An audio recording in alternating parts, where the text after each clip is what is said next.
Sadržaj našeg drugog dnevnika od sinoć je putem titla dostupan gluvim i naglovim osobama. Koliko je novih gledalaca tako dobio RTS, proveravali smo u Kragujevcu.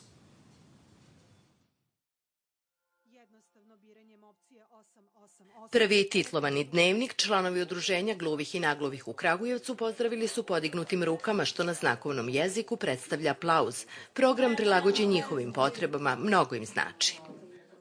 Imam 73 godine, malo sam i iznenađen. Hvala RTS-u što je otvorio ovo novo poglavlje. Ne maltretiram više one koje čuju, sama gledam dnevnik. Kad gledam mogu da pročitam. Ono što oni koji nisu pratili možemo da pričamo, da prepričavamo. Nadam se da će biti titlovano puno emisija, emisija o zdravlju, o kuhinji i puno toga bih voljela.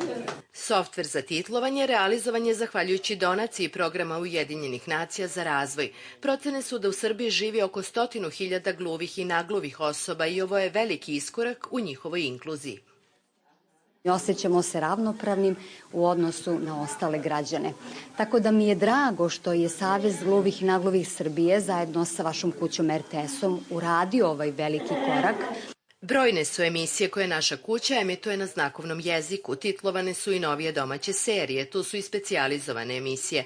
Osobe oštećenog sluha priželjkuju još novih sadržaja, a RTS nastoji da svoje programe prilagodi što širem auditorijumu. Vaterpolo reprezentacija